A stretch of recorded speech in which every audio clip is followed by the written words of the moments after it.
पूर्णमिदं पूर्णात् पूर्णमुदच्यते पूर्णस्य पूर्णमादाय पूर्णमेवावशिष्यते। ओम शांति शांति शांति। शंकरं शंकराचार्यं केशवं वादरायणं सूत्रभाष्यकृतौ वन्दे भगवन्तौ पुनः पुनः। ईश्वरो गुरुरात्मेति मूर्तिभेद विभागिने व्योमवद्व्याप्तदेहाय दक्षिणामूर्तये नमः। ओम शांति शांति शांति।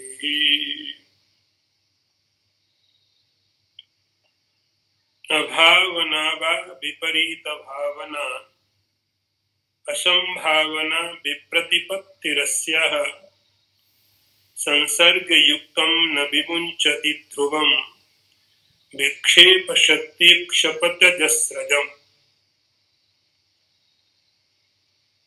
अर्थ देखिए,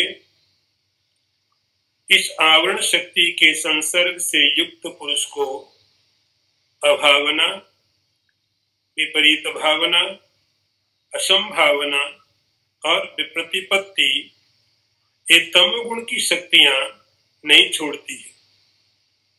विक्षेप शक्ति भी उसे निरंतर ही डावाडोल करके रखती है।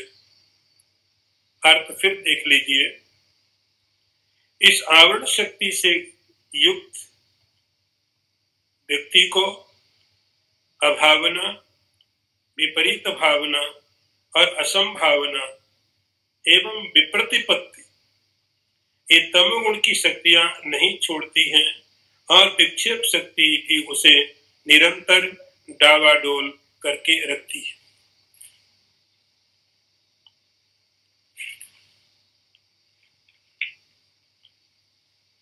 तमोगुण के बारे में हम लोग विचार कर रहे हैं। माया की जो शक्ति है तमोगुण,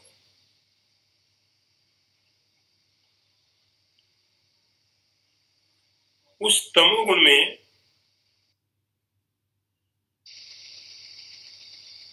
चार प्रकार से उसकी अभिव्यक्ति यहां बताई गई कि माया की जो मुख्य शक्ति है वह तीन प्रकार से काम करती है। विक्षेप शक्ति, रजोगुण और आवरण शक्ति तमोगुण। ये माया किस प्रकार से काम करती है?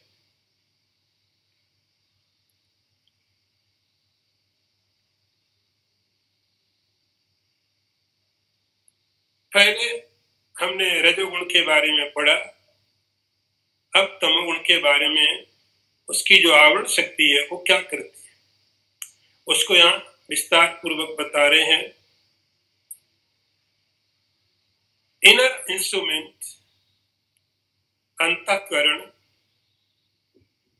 काम करता है सोचने का, लेकिन वह स्वतंत्र नहीं है। उसको भी सोचने के लिए कहीं से कुछ प्रभाव मिलता है। हम लोग मन के ऊपर काम करते हैं, मन को कंट्रोल में करने की कोशिश करते हैं, लेकिन मन स्वतंत्र नहीं है। उसके ऊपर में इन गुणों का प्रभाव पड़ता है और वे गुण सत्व, रज, तम। जब तमोगुण का प्रभाव पड़ता है उस समय में व्यक्ति इस तमोगुण के कारण जो वस्तु की वास्तविकता है वो उससे छिप जाती है। यह जब गुण उसके ऊपर प्रभाव डालता है, आप देखते एक ही व्यक्ति बहुत तरह से काम करने लगता है। एक ही व्यक्ति होता है जो थोड़े समय पहले बहुत क्रोध में होता है और थोड़े समय के बाद आपसे क्षमा मांगता है। भरोसा करना मुश्किल है, ये वही व्यक्ति है थोड़े समय पहले तो इतना क्रोध में था, अब इतना शांत है। थोड़े समय पहले तो इसका व्यवहार कैसा था, अभी कितना अच्छा है। उसका जो एक्सप्रेशन है, जो अभिव्यक्ति है उसके व्यवहार की, उसके हाथ में नहीं है।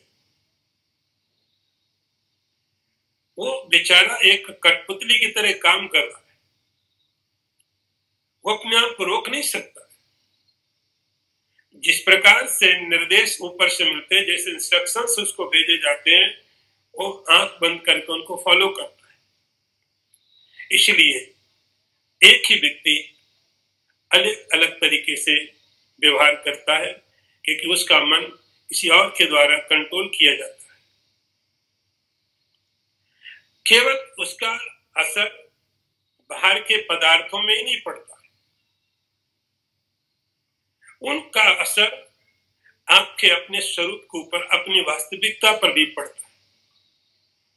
तो जब हमारे मन के ऊपर में इन गुणों का प्रभाव पड़ता है तो बाहर के संसार में तो पड़ता ही है। बाहर के संसार की तो रियलिटी छिप जाती है।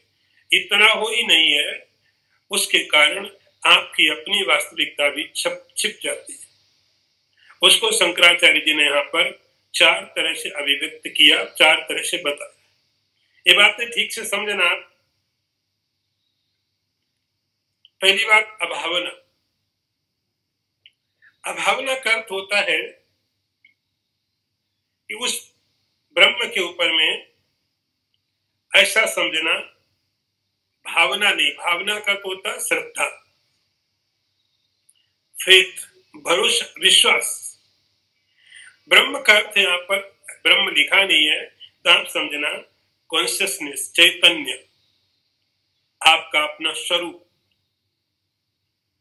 उसके ऊपर में भरोसा न हो। ये माया की जो आवरण शक्ति है, वो जब रियलिटी छिपा देती है, आपकी अपनी रियलिटी आपसे छिपा देती है। पदार्थों की छिपा दे तो कोई बात नहीं, लेकिन आपकी अपनी रियलिटी को वो आपसे छिपा देती है। तो उसका एक्सप्रेशन कैसा होता? पहला तो अभावना, भगवान नहीं है। भगवान नहीं है ऐसा एक अलग प्रकार से कथन है। ईश्वर नहीं है, ईश्वर नहीं है, इसमें विवाद हो सकता है। आप ईश्वर के होने में लॉजिक दे सकते हैं, दूसरा नहीं होने में दे सकता है, क्योंकि आपका भी कोई एक्सपीरियंस नहीं, उसका भी कोई एक्सपीरियंस नहीं, लॉजिक की बात है। तो ईश्वर का होना या नहीं होना वो लॉजिकली आप प्रूव कर सकते हो, डिस्प्रूव कर सकते हो, लेकिन यहां पर किसकी बात कर रहे हैं? आपका अपना जो स्वरूप है, कॉन्शियसनेस, चैतन्य, आत्मा, अभावना, वो नहीं है, वो नहीं है। जैसे बहुत सारे विचारक हुए जिन्होंने बोला शरीर में कोई आत्मा जैसी चीज नहीं होती, केवल एक केमिकल कॉम्बिनेशन होता है, उसका रिएक्शन होता है। ऐसे लोग स्टेटमेंट देने वाले हैं जो कहते हैं कोई आत्म तत्व नहीं, शरीर के अंदर कोई चैतन्य भाव नहीं है, केवल यह कॉम्बिनेशन है बहुत से पदार्थों का, और इस प्रकार से प्रकट होने लगता है। अभावना, कॉन्शियसनेस नहीं है, चेतन नहीं है, क्योंकि उस अज्ञान ने, उस तमोगुण ने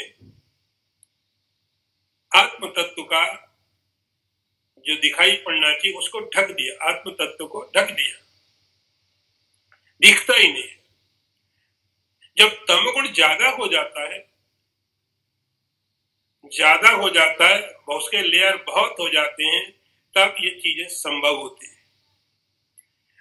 तमोगुण कम होता है तब ये चीजें नहीं हो सकती हैं। लेकिन तमोगुण बहुत ज्यादा हो जाता है मात्रा में, बहुत ज्यादा मात्रा में होता है, तब ये प्रतीति भी होने लगती है ईश्वर नाम की कोई सत्ता नहीं है, चैतन्य नहीं है। हमारे शास्त्र कहते हैं, बहुत बड़े बड़े ऋषि कहते हैं, वो भी नहीं सुन करके और अपना भी विश्वास न करके केवल एक ही बात कहे, ईश्वर नहीं है, मैं नहीं हूं। एक ऐसा हुआ जैसे कोई बोले मैं नहीं, वो ये कह रहा है मैं नहीं, आई एम नॉट। संस्कृत में एक कहावत कहते हैं, जैसे कोई आदमी कहता मेरे मुख में जीव नहीं, मम मुखे जिह्वा नस्त, कहता है कि मेरे मुंह में जीव नहीं। जीव नहीं तो बोल कैसे रहा है? तुम बोल रहे हो, इसका अर्थ है कि तुम्हारे मुंह में जीव है। ये उससे बड़ा पागलपन है, दुनिया का सबसे बड़ा पागलपन का स्टेटमेंट है जब कोई कहे मैं नहीं हूं, अपने आप को मना कर रहा है, मैं नहीं, मेरी कोई सत्ता नहीं। आप सब चीजों पर संदेह कर सकते हो, हर चीज डाउटफुल हो सकती है, हर चीज डाउटफुल हो सकती है, लेकिन आपकी सत्ता, आपका होना, ये कभी डाउटफुल, और इसको भी कोई नहीं माने, इससे बड़ा कोई तमोगुण की और कोई तरीका नहीं हो सकता।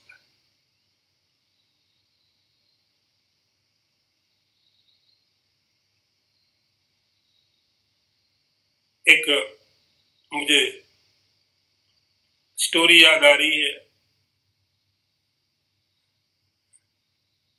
एक आदमी जो लकड़ी काटने का काम करता था, गांव से दूर रहा करता था, गरीब आदमी था, लकड़ी काट करके अपना गुजारा करता था। एक दिन वो लकड़ी काट रहा था और जिस डाली पर बैठा था उसी को काट रहा था, ना समझता। समझ सकते हैं आप कि जो व्यक्ति जिस डाली पर बैठे उसी को काटे, इससे ज्यादा ना समझे की क्या बात होगी। वहां से कोई दूसरे सज्जन निकल ले तो उन्होंने देखा, उन्होंने बोला अरे पागल, तुम गिर जाओगे। उसने कहा तुम्हें कैसे पता मैं गिर जाऊंगा, जब मुझे पता नहीं कि मैं गिर जाऊंगा, मैं काट रहा हूं, तुम्हें कैसे पता। उसने कहा पता का क्या होना, तुम जिस पर बैठे हो काटे गिरोगे। चला गया तो थोड़ी देर में लकड़ी उसने काटी, जैसी डाल गिरी साथ वो भी धड़ाम से नीचे गिर पड़ा, बहुत चोट है। लेकिन उसको उसकी चिंता नहीं थी चोट की, उसको बात थी उस आदमी को पता कैसे चला कि मैं गिरने वाला हूं, वो कैसे जान गया। वो कोई बहुत बड़ा ज्योतिषी है, कोई बहुत बड़ा एस्ट्रोलॉजर है, वो भविष्य का दृष्टा है। वो बेचारा उठा, उठ करके दौड़ उसके पास गया और बोले तुम्हें कैसे मालूम पड़ गया कि मैं गिर जाऊंगा। तुम, उसने कहा इसमें सीधी सीधी बात बोले, नहीं सीधी बात नहीं, मुझे क्यों नहीं पता। अरे मैं कोई ना समझते इतना थोड़ी, तुम जरूर बहुत बड़े कोई ज्ञानी हो, कोई भविष्य दृष्टा हो, आप हमें टालो मत, एक सवाल का जवाब दे दो कि मैं मरूंगा कब। उसने सोचा इस पागल से पीछा छुड़ाने का तरीका कुछ करना, मानेगा नहीं तो उसने एक धागा दे दिया, धागा कहा इसको अपने हाथ में बांध लो, जब ये धागा टूट जाएगा तुम मर जाओगे। उसने बड़ा खुश हो गया, चलो मालूम पड़ गया मैं कब मरूंगा, कैसे मरूंगा, धागा के साथ सब कुछ बंधा हुआ है। रोज सवेरे उठ के देखता था धागा है कि नहीं, धागा है तो मैं जिंदा हूं, धागा नहीं है तो मैं मर गया। और एक दिन धीरे धीरे धागा टूट गया, जंगल में था थोड़ा गांव से दूर, धागा टूट गया, वो तो बहुत परेशान, में तो मर गया क्योंकि धागा टूट गया। मर गया बहुत परेशान, ये बात नहीं कि मर गया, मरने के बाद क्या करूं, सवाल ये था उसका। जिंदगी में तो सब पता था क्या करना, कैसे करना, कैसे खाना, क्या करना, लेकिन समस्या पैदा हो गई कि मरने के बाद क्या तरीके, मुझे कुछ मालूम नहीं, पहली बार मर रहा हूं। कोई था नहीं, धागा तो टूट गया, मैं मर तो गया हूं, बहुत मुसीबत। किसी से पूछो तो पूछो कैसे कि मरने के बाद क्या किया जाता है। इतना याद है कि मरने के बाद लोग शमशान ले जाते हैं, तो उसने कहा मुझे कोई शमशान ले जाने वाला भी नहीं, मुझे खुद ही जाना पड़ेगा, कोई ले जाने वाला भी नहीं, गरीब आदमी। तो जैसे तैसे शमशान गया, क्योंकि मर तो गया, मरने के बाद तरीका तो ही मालूम कि शमशान ले जाते, शमशान चला गया। शमशान जाने के बाद आगे क्या करना उसको याद है कि चिता जलाई जाती है और उसमें मरा हुआ आदमी की जो है वो बॉडी रख दी जाती है, चिता बना ली। लेकिन आग जलाए तो गर्म लगे, उसने कहा मैं कैसा मरा हूं, बाकी लोग तो आराम से जल जाते थे, मुझे क्या दिक्कत। ये सब विचार करते करते शाम हो गई, सवेरे का मरा हुआ शाम हो गई, अभी तक कुछ कोई कर नहीं पाया, केवल परेशानी समस्या। वो सोचा मरने से तो जिंदा रहना ज्यादा अच्छा था, मरने के बाद और समस्याएं खड़ी हो गई, एक से एक बड़ी बड़ी समस्याएं। ईश्वर जिंदा में ठीक थी, लेकिन कर क्या सकते, मर गए। तो कुछ लोग वहां पास से निकल रहे थे, अंधेरा हो चुका था, वो रास्ता भटक गए, तो आवाज दे रहे थे, अरे कोई यहाँ पास में है, हमको रास्ता दिखा दो। एक बार इसने सुना, बोला नहीं, सोचा मैं तो मरा हुआ, मैं क्यों बोलूं। फिर आवाज दी बेचारा, अरे कोई है तो मुझे रास्ता दिखाओ, फिर नहीं बोला, 4-5 बार बोला, इससे ढा नहीं गया। बोले देखो मैं यहाँ पर हूं तो सही, लेकिन मैं मरा हुआ हूं, मैं मरा हुआ हूं, मैं तुम्हें रास्ता नहीं दिखा सकता, मैं खुद मरा हुआ कैसे दिखाऊंगा। सोचा कौन पागल है। 5-7 लोग थे, हिम्मत करके पास में आए, देखा चिता लगा के बैठा हुआ है। तो बोला क्या हुआ, बोले मैं मर गया हूं। बोले लेकिन तुम तो बोल रहे हो, चल रहे हो, खा रहे हो, सब बातें कर रहे हो। बोले अभी ताजा ताजा मरा हूं, धीरे धीरे सब चीजें खत्म हो जाएंगी। अभावना का अर्थ है आप अपना विनाश अपने आप घोषित कर रहे हो। I am no more, I am nothing, मैं नहीं। इतना पागलपन केवल व्यक्ति में तभी आ सकता है जब तमोगुण की मात्रा बहुत बढ़ जाए। शंकराचार्य जी कहते अभावना, दूसरा विपरीत भावना। विपरीत भावना फिर भी थोड़ा समझ में आती है कि ये समझ लो कि मैं शरीर हूं, मैं मन हूं, मैं बुद्धि हूं, ऐसा जो भाव है विपरीत भावना, ऐसा जो विचार है कि मैं शरीर हूं, ये फिर भी थोड़ा ठीक समझ में आता है, कोई बात नहीं। लेकिन ये भी गलत विचार है, गलत विचार है, ये भी तम गुण के कारण होता है, विपरीत भावना। और तीसरी चीज असंभावना। असंभावना का अर्थ होता है कि वो आत्म तत्व, वो ब्रह्म बिल्कुल भी नहीं है, असंभव है, असंभव। मैं कुछ ट्रांसलेशन देख रहा था, लेकिन कहीं पर भी कोई ठीक से इसका वर्णन नहीं मिला। असंभावना का अर्थ हुआ संभव ही नहीं है, जैसे बंध्या का पुत्र संभव नहीं है, आकाश के पुष्प संभव नहीं है। तो एक तो हुआ कि ब्रह्म नहीं है, पहला अभावना था कि आत्म तत्व नहीं है। तीसरा वाला जो विकल्प है, इसका अर्थ है कि ब्रह्म बिल्कुल भी नहीं है, एब्सोल्युटली नथिंग, किसी भी तरह से नहीं है। जैसे बंध्या का पुत्र नहीं हो सकता है, आकाश के पुष्प नहीं हो सकते हैं, वैसे ही ये आत्म तत्व, कॉन्शियसनेस हो नहीं सकता, असंभव है। असंभावना का अर्थ है असंभव। तो मैंने कुछ ट्रांसलेशन देखे, कोशिश किया, लेकिन कहीं कुछ क्लियर लिखा नहीं था, लेकिन उसका सीधा मीनिंग यही है, असंभावना का अर्थ है संभव ही नहीं है कि ब्रह्म की सत्ता संभव नहीं। पहले में इसमें फर्क इतना है कि पहला वाला कहता है कि ब्रह्म नहीं है, तीसरा वाला कहता है ब्रह्म बिल्कुल भी नहीं है। एक तो नहीं होना क्या होता है कि चीज यहाँ पर नहीं दूसरी जगह हो सकती, अभी नहीं किसी काल में हो सकती थी, मेरे लिए नहीं तुम्हारे लिए हो सकती थी, मैं नहीं देखता कोई और देख। एक तो नहीं होना ऐसा होता है, एक नहीं होने का अर्थ हुआ कभी था अब नहीं है। पहले महाभारत कालीन लोग थे, अब नहीं। एक ऐसा है बंध्या पुत्र कभी नहीं, असंभव है। तो तीसरे में जो बताया जा रहा है असंभावना, आप इसको ठीक से समझ लेना, असंभावना। चौथा है विप्रतिपत्ति। तो लोगों ने विप्रतिपत्ति और असंभावना को मिक्स कर दिया, लेकिन दोनों अलग है।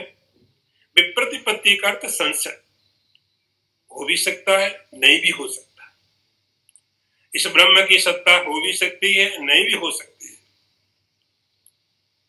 ये क्लियर नहीं है। तो चार विकल्प यहां पर आए आपके सामने, चारों को अलग अलग समझ लेना।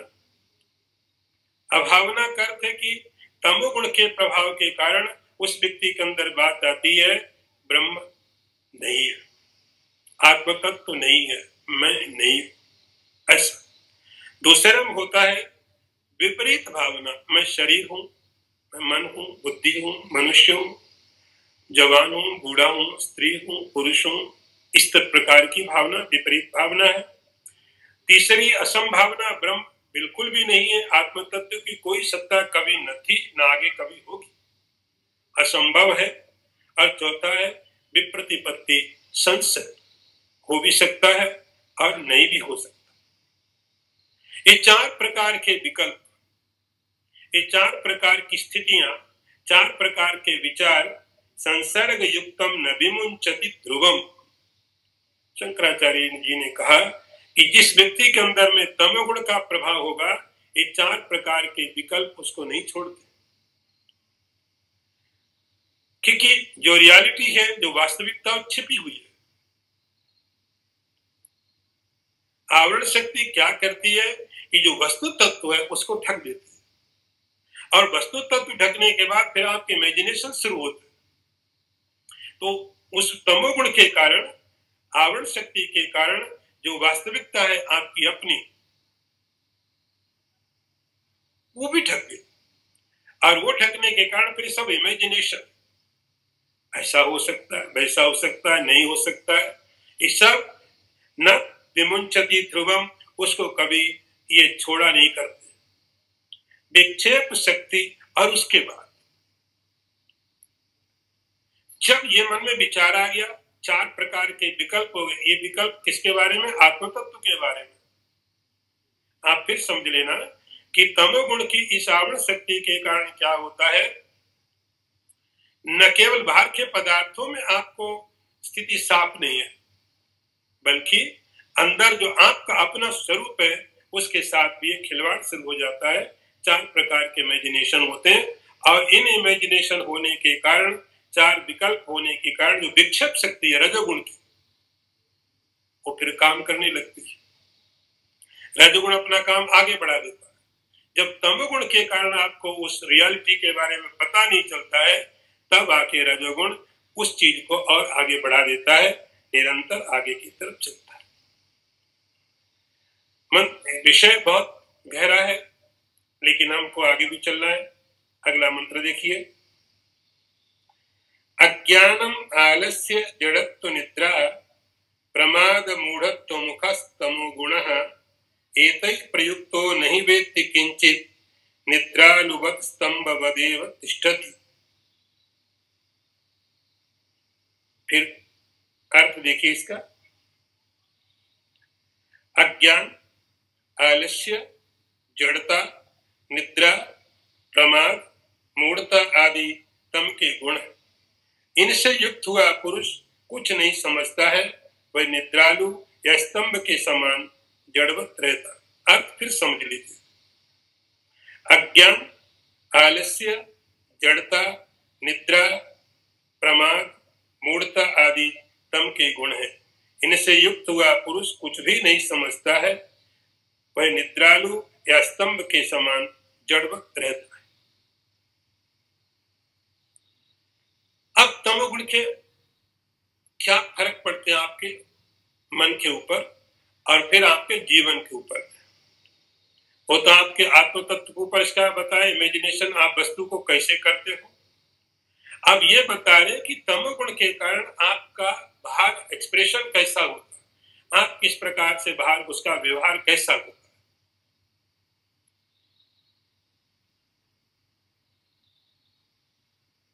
पहली बात अज्ञान, एक चीज समझ लेना, अज्ञान। तो तमोगुण का पहला काम अज्ञान। उसके पहले जो प्राइम उसकी जो क्वालिटी है, जो उसकी महत्वपूर्ण क्वालिटी है, और वो है अज्ञान, अविद्या। उसके बाद में तो जब अपने स्वरूप को नहीं जानते हैं, अपनी वास्तविकता को नहीं जानते हैं, अपने लक्ष्य को नहीं जानते, अपने उद्देश्य को नहीं जानते हैं, अज्ञान सबसे पूरा का पूरा इफेक्ट केवल इतना नहीं कि आपके हर एक व्यक्ति, हर एक पहलू को तमोगुण का ये प्रभाव हर एक जगह प्रभाव डालेगा। अज्ञान आपके लक्ष्य का, आपके जीवन का, जीवन के उद्देश्य का, आपके समय की कीमत का, उस सब भूल जाता है। उसका परिणाम क्या होता है? आलस्य। फिर आलस्य शुरू हो जाता है। एक बार हुआ कि जब जीवन का मतलब नहीं समझा, जीवन का समय का मूल्य नहीं समझा, तो ठीक है आज नहीं कल कर लेंगे, अब पोस्टपोन करते रहते चीजों को, फिर कर लेंगे, फिर कर लेंगे। धीरे धीरे जड़ता आने लगती है कि जब आप अपने चीजों का उपयोग नहीं करते हो, इंद्रियों का उपयोग नहीं होता है, आप शक्ति का उपयोग नहीं करते हैं, वो शक्ति धीरे धीरे डल होने लगती है। आप उपयोग नहीं करते हो तो डल होने लगता है। यदि आप हाथों से काम नहीं करेंगे, हाथ धीरे धीरे काम करना बंद कर देंगे। पांव से चलेंगे नहीं, धीरे धीरे पांव चलना बंद कर देंगे। तो जब उन इंद्रियों का हम उपयोग नहीं करते हैं आलस्य के कारण, आलस्य क्यों या अज्ञान के कारण, तो जब उनका उपयोग नहीं करते हैं तो धीरे धीरे वे डल हो जाते हैं। आंखों में देखने की, कानों में सुनने की उपयोग नहीं करेंगे, धीरे धीरे क्षमता वो कम होने लगती है। जड़त्व, जड़ भाव, जड़ भाव, और उसके बाद निद्रा। निद्रा का अर्थ नींद। नींद एक मात्रा में आती है तो शरीर के लिए स्वास्थ्य देने वाली होती है, मात्रा से कम आती है तो शरीर निरोग नहीं है, मात्रा से ज्यादा है तो तमोगुण का प्रभाव। एक्सेस स्लीप, नींद आना। तो निद्रालु का अर्थ हुआ, इसके श्लोक के आखिरी में लिखा निद्रालुवत स्तंभ वदेव। इसका आखिरी में शंकराचार्य जी ने जो इसका परिणाम लिखा है वो क्या है? निद्रालुवत, हमेशा आलस्य में, हमेशा स्तंभवत, जैसे लकड़ी का कोई खंबा है, कोई पत्थर है। निद्रालु। पतंजलि ने लिखा है निद्रा का अर्थ क्या होता है? अभाव प्रत्यालंबनम वृत्ति निद्रा। निद्रा में क्या होता है कि अभाव को प्रत्यय करती है। आप जागृत में जब जग रहे हैं, प्रत्यय माने नॉलेज, ज्ञान।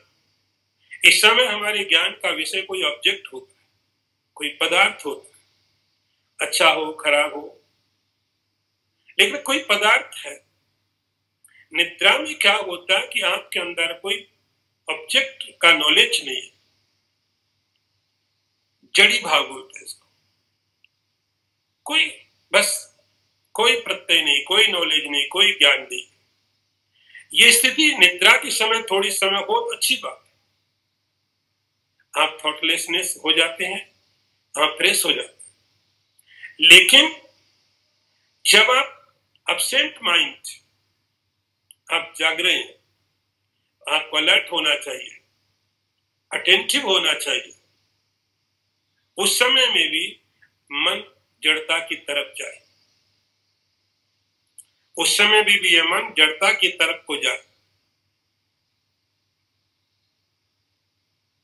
इस अज्ञान के कारण वो तमोगुण का प्रभाव होता है कि वो व्यक्ति कोशिश करता है कि जागृत में भी जगने की कोशिश नहीं करता, जागृत में भी वह जड़ता में जाने की कोशिश। जागृत आपके लिए अलर्ट की स्थिति, आप अलर्ट रहिए, सावधान रहिए, अपने नजदीक जाइए। तो दो स्थितियां, एक तो सुप्रीम कॉन्शियसनेस, आप जितने अलर्ट हैं अपने आप नजदीक है, और ये ऐसे जितनी दूर लेके जाती है, आपको अपने स्वरूप से इतनी दूर लेके जाती है निद्रालुबक। जैसे आप अलर्ट हैं, आप अपने नजदीक, आप अपने को याद कर रहे हैं, लेकिन इसमें आप सब भूल गए। धीरे धीरे ये स्थिति ही व्यक्ति को डिप्रेशन में लेके चली जाती है, ड्रग एडिक्शन हो जाता है। ये सब इसी के दुष्परिणाम है तमोगुण के। हम ट्रीट करते हैं किसी व्यक्ति को, कोई डिप्रेशन में है, कोई एडिक्शन में है, हम अलग तरीके से ट्रीट करते हैं और ट्रीटमेंट पॉसिबल नहीं होता। थोड़े समय के लिए जरूर मालूम पड़ेगा, लेकिन इफेक्टिव नहीं होगा। हम उसका रास्ता बंद करने की कोशिश करते हैं, उसका जो सोर्स है, सोर्स अभी भी वैसे ही बह रहा है। तो इस समय भी क्या करता वो, इस हालत का व्यक्ति, उसके अंदर जड़ता पैदा हो गई, वो जड़ता लाने के लिए जागृत अवस्था को भुलाना चाहता है, और जड़ता लाने के लिए निद्रा का सहारा ले सकता है, ड्रग एडिक्शन हो सकता है, उसको डिप्रेशन हो सकता है, जड़ता। ये सब तमोगुण के प्रभाव है। तमोगुण के कारण निद्रालुबक कोई इंटरेस्ट नहीं है। इसलिए नहीं को ज्ञानी हो गया, इसलिए नहीं को उसको संसार की वास्तविकता रियलिटी मालूम पड़ गई, इसलिए अपनी रियलिटी भूल गया, अपने समय को भूल गया, लाइफ के मतलब को भूल गया, समय की कीमत भूल गया। क्यों हुआ? अज्ञान, तमोगुण के कारण। हमेशा स्तंभवत, शंकराचार्य जी 2 एग्जाम्पल दिए यहाँ पर, निद्रालुबक, स्तंभवत। इस तमोगुण के कारण वो व्यक्ति हमेशा आलस्य में, हमेशा आलस्य में। जब आप सोते हैं तो बहुत बढ़िया सो जाइए, लेकिन जब आप जग जाते हो तो आप बहुत बढ़िया से जग जाइए, पूरी तरह अलर्ट, अटेंटिव, पूरी तरह सतर्क, सावधान। इस प्रकार के तमोगुण के कारण उस व्यक्ति के मन में निद्रा का भाव, जड़ता, वो जड़ता उसको धीरे धीरे धीरे धीरे उसके स्वरूप से और दूर करती है। तो चैतन्य भाव जाता है उसके अंदर से, कॉन्शियसनेस भूल जाता है और पदार्थों को भी भूल जाता है। कम से कम वो व्यक्ति ज्यादा अच्छा तो है जो पदार्थों में अलर्ट, जो संसार में अलर्ट, कहीं तो सावधान है। वो सावधानी उसकी कभी काम आ जाएगी उसके। लेकिन एक ऐसा निद्रालुबक, निद्रालुबक संस्कृत का जो शब्द है निद्रालु, निद्रालु का अर्थ होता है कि जिसको निद्रा बहुत आती है। निद्रा सबको आती है, वो कोई बुराई नहीं है। निद्रालु का अर्थ है अति, एक्सेस। ये किसका प्रभाव है? तमोगुण का। दूसरा दिया स्तंभवत, जैसे कोई लकड़ी का खंबा है, कोई पोल है, उसके अंदर कोई कॉन्शियसनेस नहीं है, कोई अलर्टनेस नहीं है। यह व्यक्ति, इसको अलर्ट होना चाहिए था। एक खंबा नहीं है, एक कोई लकड़ी का पोल नहीं है, स्टंप नहीं है, इसको अलर्ट होना चाहिए था, सावधान होना चाहिए था। कम से कम संसार के लिए तो सावधान होना चाहिए था। तो शंकराचार्य जी ने लिखा निद्रालुबक कैसा है? हमेशा नींद में पड़ा हुआ है, हमेशा अपने को जड़ भाव में रखना चाहता है, और उस जड़ी भाव लाने के लिए अपने को भूल गया, संसार को भूल गया, कॉन्शियसनेस से जितना दूर कोशिश करता जाने की, जैसे साधक चैतन्य के नजदीक जाने की कोशिश करते, आप चाहते हो आप और अलर्ट हो जाओ, और कॉन्शियस हो जाओ, और सेंसिएंट हो जाओ। वो चाहता अपोजिट, जितना मैं दूर जा सकूं मुझे याद मत दिला, मैं चाहता हूं जड़ की तरह रहना। ये हालत के लिए कौन जिम्मेदार है? तमोगुण। एतई प्रयुक्तो नहीं वेत्ति किंचित, कुछ नहीं जानता। शंकराचार्य जी ने न वेत्ति किंचित, किंचित का अर्थ कुछ भी नहीं, न आत्मस्वरूप को, न बाहर के संसार को। ये तमोगुण का प्रभाव है कि वह किसी को भी नहीं जानता, स्तंभ की तरह। तो ये सब उसके इफेक्ट, अज्ञान, आलस्य, जड़ता, निद्रा, प्रमाद, असावधानी, सब लगभग एक जैसे शब्द हैं। असावधानी है, कर रहा है तो पता नहीं ध्यान कहीं और है। प्रमाद, मूढ़ता, न समझे, ये सब तमोगुण के इफेक्ट है। तो तमोगुण के कारण ये सब चीजें उसके साथ में घटती हैं। तो जिस व्यक्ति के ऊपर तमोगुण का ज्यादा प्रभाव होता है उसके साथ में ये परिणाम आते हैं। अब हम लोग अगला मंत्र देखते हैं।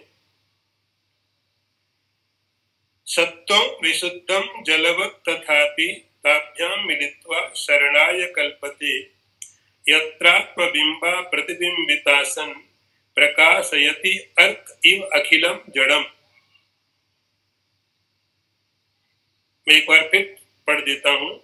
सत्वं विशुद्धं जलवत् तथापि ताभ्यां मिलित्वा शरणाय कल्पते, यत्र आत्मबिम्बा प्रतिबिंबितासन प्रकाशयत्यर्थ इवाखिलम जड़म।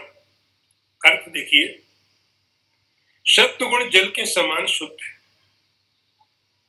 फिर भी रज और तम से मिलने पर वह भी पुरुष के संसार बंधन का कारण होता है।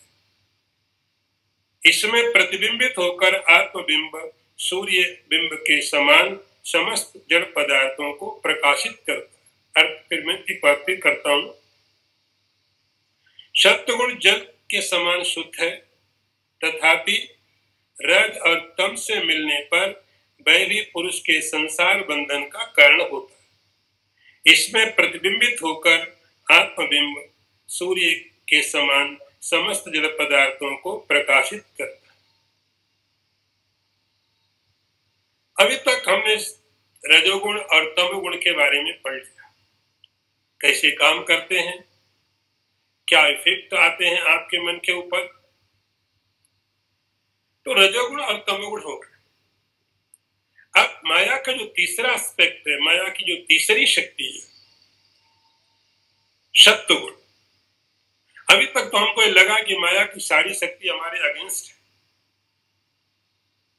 विक्षेप शक्ति, आवरण शक्ति। सत्वगुण थोड़ा सकारात्मक लगा, सत्वगुण सकारात्मक लगा। ये सत्वगुण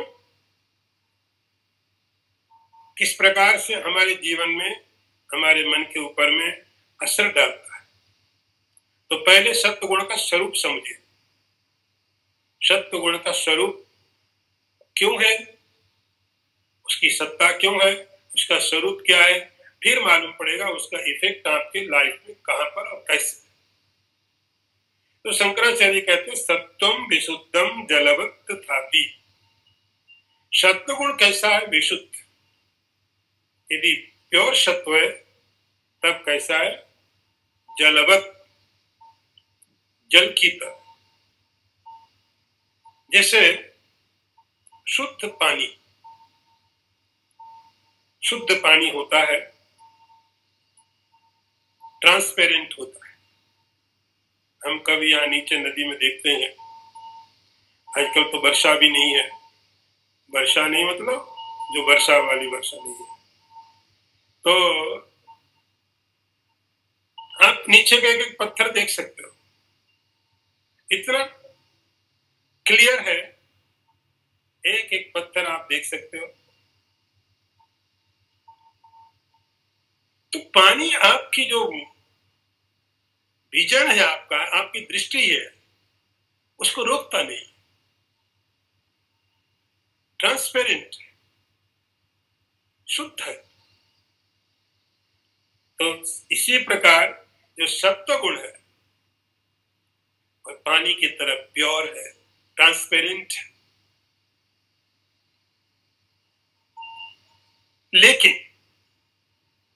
लेकिन क्या होता है? तथापि ताभ्याम मिलित्वा शरणाय कल्पते। तो पानी कितना भी प्योर है, लेकिन जैसे उसमें आप मिट्टी मिला देते हैं, वो पानी मडी हो जाता है। आपने ज्यादा मात्रा में पानी मिला दिया या उसको हिला दिया, हिलने के बाद में क्या होता है, वो पानी अब गंदा हो गया। अब उसमें पड़ने वाला जो प्रतिबिंब है वो इतना साफ नहीं पड़ेगा, इतना साफ नहीं पड़ेगा। तो उसमें जो प्रतिबिंब पड़ेगा इतना क्लियर नहीं आएगा, पड़ेगा तो सही। यदि बहुत ज्यादा मिट्टी आ गई कि मिट्टी की मात्रा ज्यादा हो गई, पानी कम हो गया, तब प्रतिबिंब पड़ना बहुत मुश्किल है। और उसमें भी बहाव तो रिफ्लेक्ट होना बहुत मुश्किल है। तो ऐसे ही सत्व गुण जल की तरह है, प्योर है, ट्रांसपेरेंट है, क्लियर है, लेकिन उसके अंदर में सत्व और रज तम आके मिल जाते हैं। सत्व और रज, सत्व में तम और रज मिल जाते हैं। मिलने के बाद क्या होता है कि वह भी शरणाय कल्पते, वह भी बंधन का कारण बन जाता है। अकेला है तो अच्छी बात है, प्योर है, लेकिन उसके साथ में जब ये रजोगुण और तमोगुण आके मिल जाते उसके साथ में, तो रजोगुण का आपको मतलब, रजस का मैंने आपको बताया, रज का होता है डस्ट, मिट्टी, कि पानी में मिट्टी मिला दो तो पानी का जो ट्रांसपेरेंट रूप था वो खत्म हो गया। अब बात है कितनी मात्रा में आपने मिट्टी मिलाई, और उसके बाद उसको चंचल भी कर दो, आप हिला दो, तो उसमें जो प्रतिबिंब पड़ेगा एक तो साफ नहीं होगा और साफ दिखेगा नहीं, और हिलता हुआ दिखेगा। तो सत्व गुण निर्मल है, लेकिन इसके अंदर जो सत्व गुण के अंदर रजोगुण और तम गुण मिलते हैं, मतलब इसके अंदर आवरण और विक्षेप दोनों शक्तियां मिल जाती हैं, तब ये सत्व गुण भी शरणाय, संसार के बंधन का कारण बन जाता है। यही सुख चाहिए। ऐसे कैसे होगा आपको आगे डिटेल में बताया जाएगा, अभी आप इतना समझिए। ताभ्याम मिलित्वा शरणाय कल्पते, यह सत्व गुण भी व्यक्ति के बंधन का कारण बन जाता है, जो नहीं होना चाहिए था, अपने आप में नहीं होता है मिलने के बाद। आप ये बता रहे हैं कि ये सत्व गुण यदि प्योर है तब होता क्या?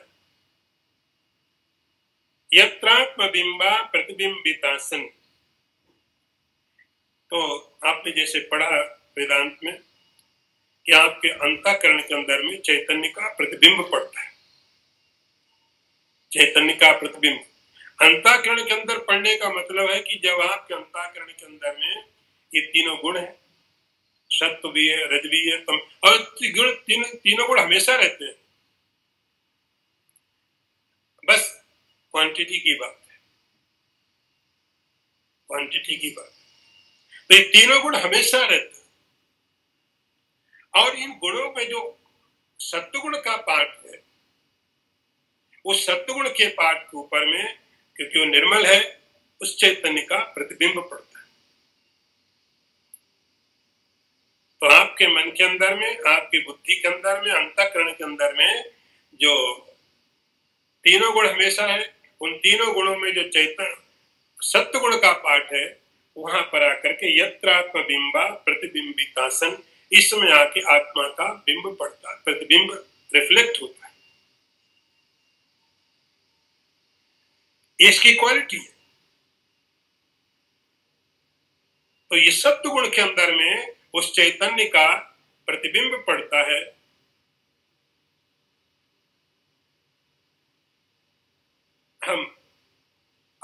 जैसा सत्व गुण जितना ज्यादा अच्छा है वो प्रतिबिंब उतना अच्छा मालूम पड़ता है। इसलिए जो आध्यात्मिक साधक हैं, स्पिरिचुअल सीकर्स हैं, उनको कहा जाता है अपना अंतःकरण पवित्र कर। अंतःकरण पवित्र करने का अर्थ है कि सत्वगुण बढ़ेगा तो जो आत्म तत्व का रिफ्लेक्शन है और क्लियर होगा। वो तो पढ़ रहा है, आत्म तत्व रिफ्लेक्ट तो होगा। यदि तमोगुण बहुत ज्यादा होगा तो मालूम ही नहीं पड़ेगा, जड़वत। तो रजोगुण ज्यादा होगा तो आपका ध्यान भी नहीं जाएगा, आप इतने विक्षिप्त हो। ये सत्वगुण ज्यादा है तो उसके अंदर और क्लियरिटी आएगी। इसके अंदर वो जो प्रतिबिंब पड़ेगा वो प्रतिबिंब और क्लियर होगा। तो आपको कोई वेदांत का सिद्धांत, कोई भी आत्म संबंधी बात समझने में आसान होगा, क्योंकि आपको थोड़ा एक्सपीरियंस हो रहा है, क्लियरिटी ज्यादा है। इसीलिए बोला जाता अंतःकरण शुद्ध करो। अंतःकरण शुद्ध करने का अर्थ सत्वगुण को बढ़ाओ। तो जैसे ही सत्वगुण बढ़ेगा वैसे ही उस आत्म तत्व के लिए आपकी एक्सेप्टेंस बढ़ जाएगी, आपको और ज्यादा उसकी अनुभूति होने लगेगी। यत्रात्म बिंबा प्रतिबिंबितासन, उस सत्वगुण के अंदर में ये आत्मबिंब आत्मा प्रतिबिंबित होता, आत्मा प्रतिबिंबित होता। तो जितना सत्वगुण ज्यादा बढ़ा हुआ उतना ही आपके अंदर पड़ने वाला जो आत्मा का प्रतिबिंब है उतना ज्यादा स्पष्ट होता है, उतना ज्यादा क्लियर होता है। इसीलिए हम कहते हैं महापुरुष एक ग्रेट मास्टर है, कोई महापुरुष है, कोई रियलाइज्ड पर्सन है, तो आत्मा किसी को भेदभाव नहीं कर रहा। उन्होंने उसके अंदर पड़ने वाला जो प्रतिबिंब है उसको और स्पष्ट समझा और नजदीक से देख दिया। जब प्रतिबिंब आपने ठीक से समझ लिया तो आपको बिंब को समझने में ज्यादा दिक्कत नहीं होती। यदि आपने सही से प्रतिबिंब को समझ लिया, क्योंकि हमें पता है प्रतिबिंब से बिंब को कैसे समझना, जानते हैं, और आजकल तो बहुत जानते हैं कि आप जितनी मूवी देख रहे हो, जो भी देख रहे हो, सब रिफ्लेक्शन। इनको देख करके आप रियलिटी समझ जाते हैं। तो मनुष्य के मन की ये जो शक्ति है कि प्रतिबिंब को देख करके बिंब का दर्शन कर ले, अनुमान लगा ले, ये पहले से। लेकिन वो प्रतिबिंब क्लियर होना चाहिए। आप किसी शीशे को देखते हो, उसके ऊपर में मिट्टी भरी पड़ी है, क्रैक्स उसके ऊपर में है, आप देखते हो पता नहीं चलेगा मैं क्या समझू, रियलिटी क्या है। क्रैक्स आपको रियलिटी में पता चलेगी क्या है क्या है। तो सत्वगुण के कारण क्या होता है कि आपके अंदर उस चैतन्य का रिफ्लेक्शन बहुत अच्छी तरह स्पष्ट रूप से पड़ता है, और जितना स्पष्ट होता है उतना अच्छी तरह से उस शुद्ध ब्रह्म को समझ लेते हैं। तो आप रिफ्लेक्शन के द्वारा, इस प्रतिबिंब के द्वारा बिंब तक जाते हैं। तो पहले प्रतिबिंब क्लियर तो होना चाहिए। प्रतिबिंब क्लियर उतना होगा जितना आपका अंतःकरण क्लियर होगा। इसीलिए सत्वगुण की क्वालिटी है यत्रात्मबिंबा प्रतिबिंबितासन। सत्वगुण की क्वालिटी है कि उसमें आके आपका जो आत्म तत्व है, जो ब्रह्मन है, उसका रिफ्लेक्शन पड़ता है। उसकी क्वालिटी तभी क्लियर होगी जब आपका सत्वगुण ज्यादा क्लियर होगा। प्रतिबिंब तो पड़ेगा, मिट्टी वाले पानी में भी पड़ेगा। जैसे आप मिट्टी के पानी में पेड़ों का प्रतिबिंब देखो, अपना प्रतिबिंब देखो, हिल रहा है, चंचल बहुत है, पता नहीं चलेगा। लेकिन यदि पानी स्तब्ध है, रुका हुआ है, क्लियर है, उस समय जब आप रिफ्लेक्शन देखते हैं तो आप बहुत अच्छी तरह से समझ पाते हैं कि हम किसका प्रतिबिंब देख रहे हैं, कौन है, उसका आकार क्या है। तो जितना क्लियरिटी आपके इसमें होगी उतनी ज्यादा क्लियरिटी आपको समझ में आएगी प्रतिबिंब के बारे में। तो सत्वगुण जितना ज्यादा बड़ा होगा उतना ही ज्यादा आप उस आत्म तत्व को अपने आप को समझ पाए। यत्रात्म बिंबा प्रतिबिंबितासन, इसलिए आपके मन को क्या बोला जाता है, लाइक ए मिरर, निज मन मुकुर सुधा। तो वह प्रतिबिंब पढ़ने के लिए आपका जो शीशा, जो मिरर है, तो जितना क्लियर होगा, क्रैक्स के बिना होगा, आप उतना उस बिंब को समझ पाते। तो आपका जो माइंड है, इसका जो तीसरा एस्पेक्ट है सत्वगुण वाला, वो सत्वगुण में ही वो आत्म तत्व आके रिफ्लेक्ट होता है। प्रकाश यत्यर्कैवाखिलम जड़म, तो जैसे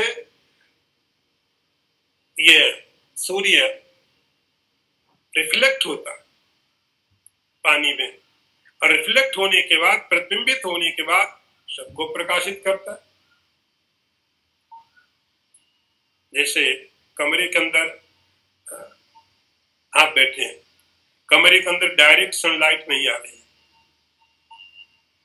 लेकिन फिर भी सनलाइट है। कमरे के अंदर आप बैठे हैं, जिस कमरे में आप बैठे हैं डे टाइम के अंदर में, दिन में कमरे के अंदर बैठे हैं, वहां सन की कोई डायरेक्ट लाइट नहीं आ रही, कोई रेज नहीं आ रहा, फिर भी सनलाइट अंदर में, जो लाइट हो किसकी लाइट है, कमरे के अंदर में डायरेक्ट कोई सूर्य की किरणें नहीं आ रही है, फिर भी आपको कमरे के अंदर सूर्य की किरणें, सूर्य की लाइट मालूम पड़ती है। तो ये सूर्य की किरणें आए बिना जो लाइट आपको सूरज की मिल रही है, एक कैसे आई, रिफ्लेक्ट होकर के। ये रिफ्लेक्शन है कहीं ना कहीं से, क्योंकि सूरज की किरणें डायरेक्ट आपके कमरे में नहीं है, वो कहीं और है। लेकिन आप जिस कमरे में बैठे हैं, डायरेक्ट किरणों के बिना भी आपको वहां पर बोले लाइट जलाने की जरूरत नहीं, क्योंकि सनलाइट काफी है। तो ये सनलाइट जो किरणों के बिना आप जिसको देख रहे हैं, एक्सपीरियंस कर रहे हैं कि कमरे के अंदर सनलाइट पर्याप्त, हम पढ़ सकते हैं, हम चीजों को देख रहे हैं, किसमें देख रहे हैं, सनलाइट में, लेकिन सन की डायरेक्ट लाइट है नहीं। फिर आपको कैसे मालूम पड़ा सनलाइट है, ये क्या हुआ, रिफ्लेक्शन। तो बाहर जो सूरज की किरणें पड़ रही हैं, वो रिफ्लेक्ट होकर के आपके अंधेरे कमरे को भी प्रकाशित कर रही है। जहां डायरेक्ट सनलाइट नहीं है, उनमें भी आकर के प्रकाशित कर रही है।